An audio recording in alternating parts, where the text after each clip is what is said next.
You don't owe these people anymore. You've given them everything. Not everything. Not yet. Welcome back, Screen Crush. I'm Ryan Airy. Let's talk about The Dark Knight Rises. Was it really such a disappointing film, or is it a flawed masterpiece? For years, I was convinced that Rises wasn't all that great, but recently I rewatched the entire Dark Knight trilogy and I went into Rises with an open mind. Instead of searching for the film's flaws, I tried to see Nolan's vision and enjoy the experience. And what do you know? I actually loved it. So that's what that feels like. I'm not going to deny the film is far from perfect, and we're going to address some of its issues. The truth is, though, that all movies have weaknesses, but not every movie has strengths. Maybe I'm just older and wiser, or maybe I'm just more positive, but I have a whole new appreciation for Rises, and today we're going to make the case for this film and prove to you that Dark Knight Rises is a flawed masterpiece.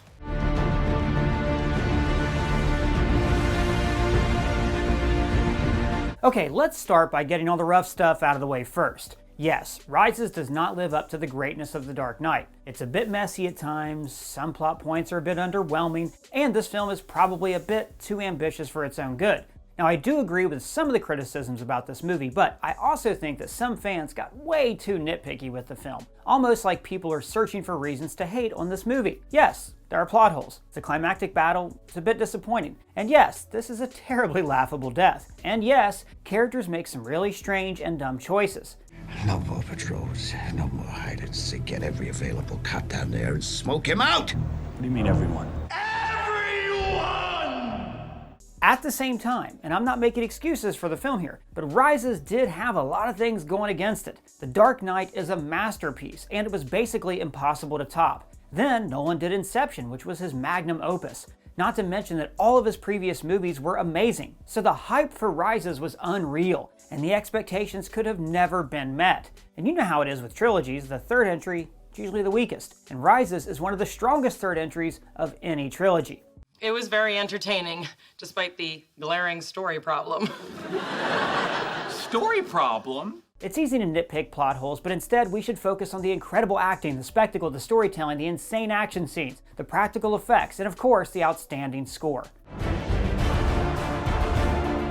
Now, with all that out of the way, let's dive into why I love The Dark Knight Rises. We want to focus on how Nolan explored the central themes of Batman's story, and how Rises is a fitting conclusion for the Dark Knight trilogy. The central theme of the film is this quote from Batman Begins.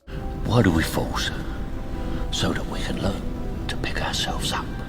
And this is what I want to focus on for this video, because it's the main theme of the entire trilogy. In The Dark Knight, Batman fell, first by losing Rachel and then by Joker corrupting Harvey. He had to run, stop being the hero, and embrace the lie of being a killer. That's why Bruce stopped being Batman for 8 years. He sacrificed the symbol for the sake of the lie, believing it was the only way to save Gotham from the consequences of what Joker did. But the Joker cannot win. And in a way, Gotham did get better, at least on the surface. Crime on the streets had regressed, transformed into decadence. The mob was replaced by greedy elites. The city has been divided into classes. It's a powder keg just waiting to implode on itself. You're all gonna wonder how you ever thought you could live so large and leave so little for the rest of us. And the truth is that Batman can do very little about any of this. Now, Bruce Wayne, however, has the tools to deal with this new form of crime and corruption. The city needs Bruce Wayne.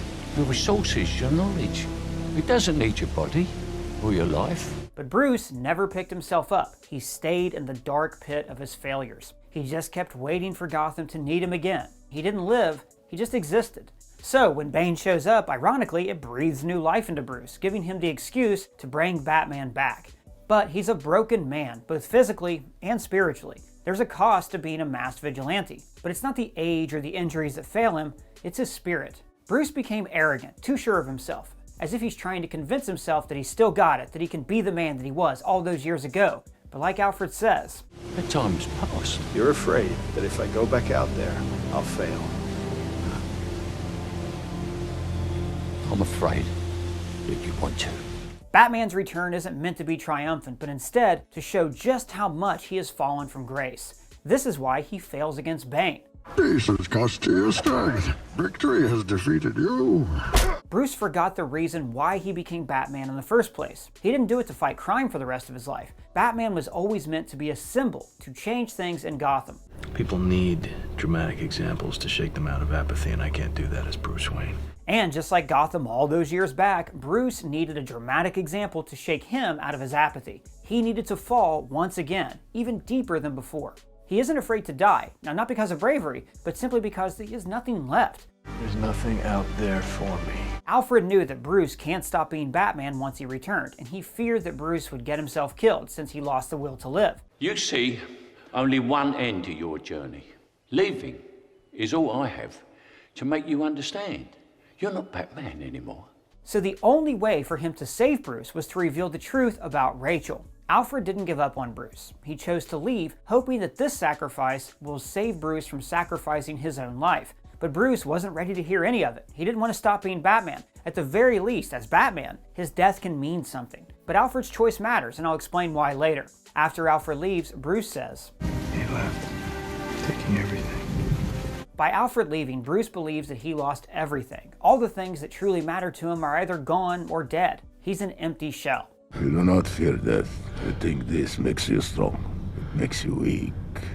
Without the most powerful impulse of the spirit, the fear of death. This is the point of the pit. Bruce had to rediscover his will to live. Nolan takes us back to the very beginning of the trilogy, where Bruce falls into the well, represented by the pit. That moment begins the chain of events that will transform the boy into the Batman. But like his parents' death, it's something he never really got over. His journey is to rise from all that fear and guilt. The only way people can pick themselves up and rise from the ashes of their failures is by falling first, plunge down into the deepest pit of their lives. Only then can they understand why they fell and find the will to climb back up. Bruce, why do we fall? And so, by climbing out of the pit, Bruce rises from the fear that has haunted him his entire life. There are even bats at the top just to reinforce this. He emerged as a new man, a man who wants to live. After climbing from the pit, we see the transformation in this line. You don't owe these people anymore. You've given them everything. Not everything. Not yet. Now you can interpret everything as his life, that he's ready to die for his city. But there's more to it. Bruce understands that he didn't lose everything. He still has life in him. He still has hope and the will to live. He understands in this moment that he gave Gotham Batman. He gave them a symbol that shook them out of apathy, a symbol to fight for the city, a reason to rise. And in the end, when Batman dies, he becomes the very thing Ra's al Ghul spoke about when he met Bruce at that prison all those years ago. If you make yourself more than just a man, if you devote yourself to an ideal, then you become something else entirely. A legend. He became a legend, an inspiration for Gotham. Now, going back to the pit, it has another thematic purpose. There's a reason why this prison is the worst hell on earth. Hope. I learned here that there can be no true despair without hope. Bane terrorizes Gotham by weaponizing hope, the idea that they're in control of their city, because they must believe that they are in control. The alternative is despair, a depressing pit that will swallow any hope. Their fear brings out the worst in them. It's like the light at the top of the pit, a shining portal to freedom, so close, yet impossible to obtain. This great city, it will endure. Bane turns Gotham into a city-sized prison, reflecting the pit in which he was born.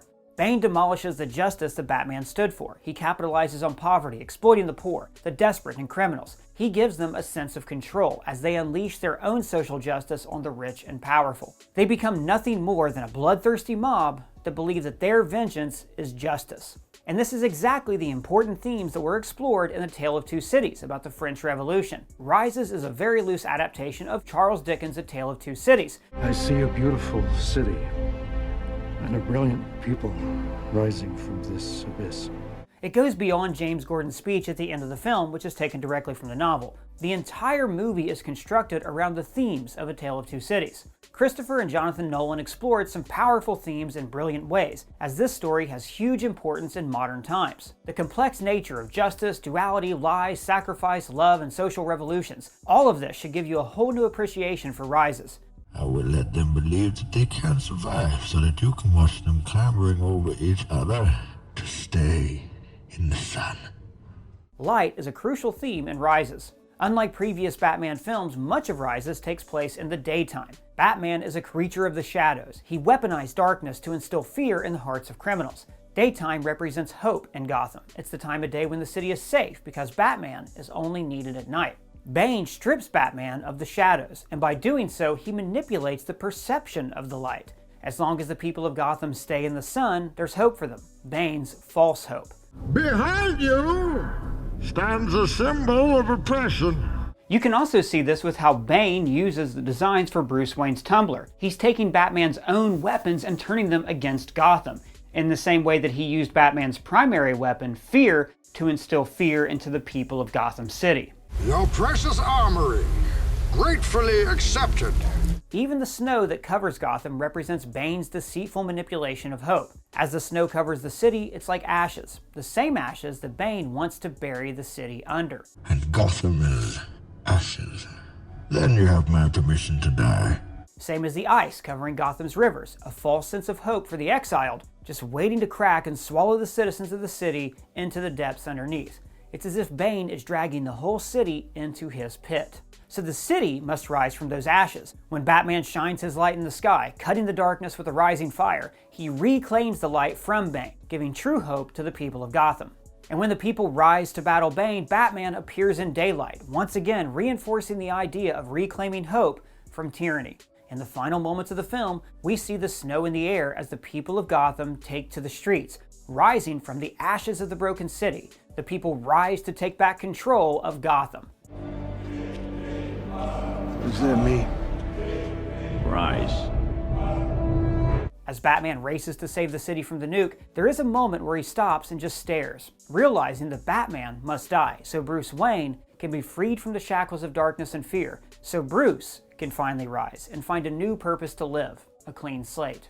Much of Bruce's journey is also paralleled by Selina's story. She's the perfect counterpoint to Bruce. She too is on the brink. However, unlike Bruce, she desperately desires a new life, a clean slate to allow her escape from her current existence. But in the end, she embraces her heroic side thanks to Bruce inspiring her to be better. And she gives Bruce a chance for a life after Batman. That clean slate is more than just a MacGuffin, it symbolizes rebirth, a chance to rise from the ashes of the past and forge a new future. What Gordon says in the end, the quote from A Tale of Two Cities, perfectly explains this final sacrifice.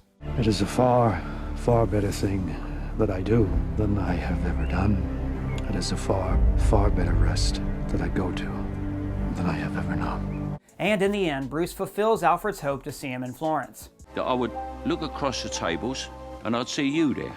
We both know that you'd made it, that you were happy. And this scene is the perfect culmination of Bruce's story. After all the tragedies in his life, after losing the will to live, he finds happiness in the drive to keep going. And that's the powerful message of the movie. Bruce leaves Batman behind because he finally understands that Gotham doesn't need him anymore. While the city is far from healed, Gordon, Blake, Fox, and the others rose against Bane's tyranny. They didn't lose hope without Batman. They fought for the city because Batman gave them the push. He was their inspiration. He became a symbol, and symbols can't be torn down so easily. As a symbol, I can be incorruptible. I can be everlasting. They adopted his symbol for themselves. They are proof that Gotham can survive without Batman. And Bruce can finally live without Batman as well. When Blake becomes the new Batman, it represents a conclusion to his own arc. Like Bruce, he lost faith in the system. He chooses to be the hero. Bruce might have guessed as much because he sees much of himself in John, so he decided to give him some help. Because maybe, in the end, Gotham doesn't need him, but every society will always need its own hero. It all boils down to Batman's final words in the whole trilogy. A hero can be anyone, even a man doing something as simple and reassuring as putting a coat around a young boy's shoulders to let him know the world hadn't ended. The Dark Knight Rises is about closure. It brings the story full circle, as the first film begins with the fall of a hero in a city, and the final film ends with the rising of both. So this ending is a fitting conclusion, not just for Rises, but the entire Dark Knight trilogy. It's an end to the hero's journey, and it's a powerful end for one of the most incredible film trilogies of all time.